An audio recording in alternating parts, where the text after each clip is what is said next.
Hello, everybody, and a good day to you all. Today, I'm talking about Shameless, episode number 8. Be a good boy, come for grandma. That title right there pretty much says everything about this episode right here. It's going to get weird. It's going to get really weird. Yes. First, we start off with Carl. We start off with a positive. Okay, Carl went to juvie, met a friend, brought him back home, used his friend to help extort people for money, and he also was his friend that was selling guns and everything else, illegal stuff. Well, his friend bought a bike, and his bike got stolen, and he killed somebody for that bike, and now his friend back in jail. He's gone. And so when Carl saw the dead body, he realized the game is not for him. This whole gang life thug thing, nope, not for me. Because if I stay in it, I'm going to be seeing more dead bodies, and I don't want to see that. I don't want to be part of that. So I want to leave. He may have a little bit of a hiccup getting out, but eventually he does get free. So good for that.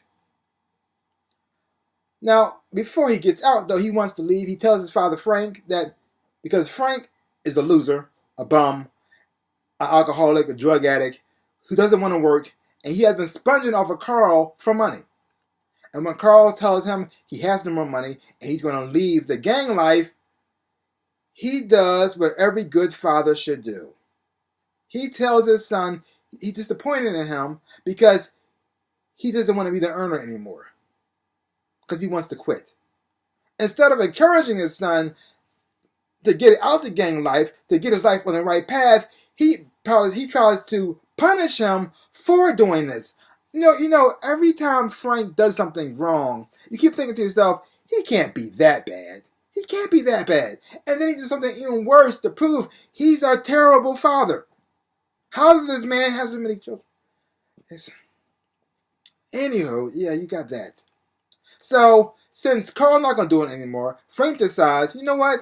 I'll fill in for you. I'll do your little runs for you. And he tries to start it off. It doesn't work. And he realizes he needs an angry black man. And who is going to be that angry black man to fill in the void? Gareth, played by Rick Fox. He's big, he's black, and all you got to do is look at me and stand outside the window, and he will give Frank money. So everything's working out there for them. Then you have Deb. Deb meets a new guy in this episode. Yeah. His name is Larry. And Larry has a fetish. He likes pregnant girls. Yeah. When they first met, it was supposed to be sweet and nice, but something about him made me feel icky. I mean, every time he talked, I said, something about this guy is not right. I don't think he's right. He can't be right. Because first of all, Deb's talking to him, and Deb seems to like him. So every time Deb likes somebody, it just can't be good. It can't end well. But then the way he kept like talking to her and the way he went to hang around there a lot, I said, oh, I know what it is. He's into pregnant guys. He's into pregnant girls. That's what he's into. Not pregnant guys. That'd be weird. That'd be kind of different though. But anyway, he's into pregnant girls. I said, and sure enough, it was true.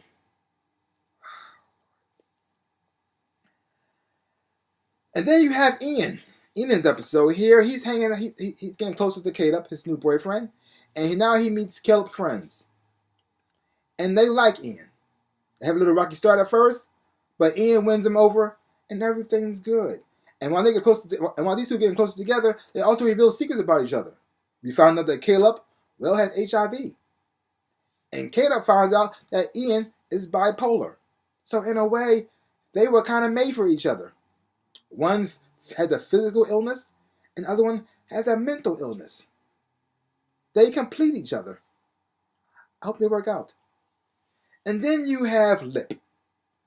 Lip has not fully gotten over Helen, and he's trying to move on with other girls his age, but he's having some erectile dysfunction. And so he thinks it's because of the alcohol he's drinking, so he tries to cut off of that. Still not working. The only time he actually can get an erection is when he's looking at Helen, or looking at a picture of her. But he's trying to get past that. He's trying to find a way so he can get an erection without using any pills and not looking at that picture anymore.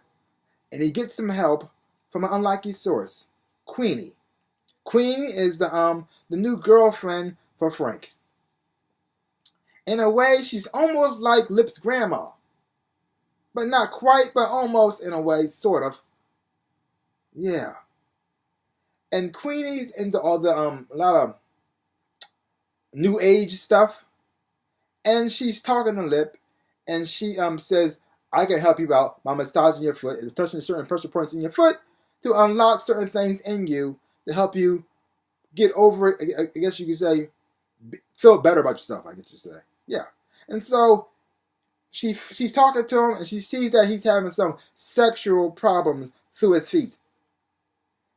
And then something happens where it goes down a weird path.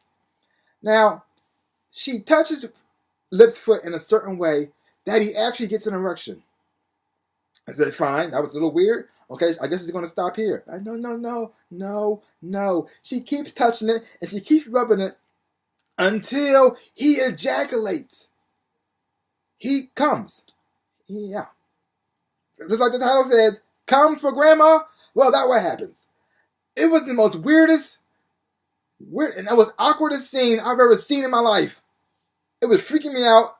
I couldn't turn away. I kept watching it. I was just, I can't believe this is happening. I cannot believe this is happening. Please stop. Turn away. Turn something else. But nope. They had to wait till he finished. Oh. Wow. But in the end, it had a good result, so I guess it all worked out for the good. This was a good episode, I guess. It was creepy. It was weird.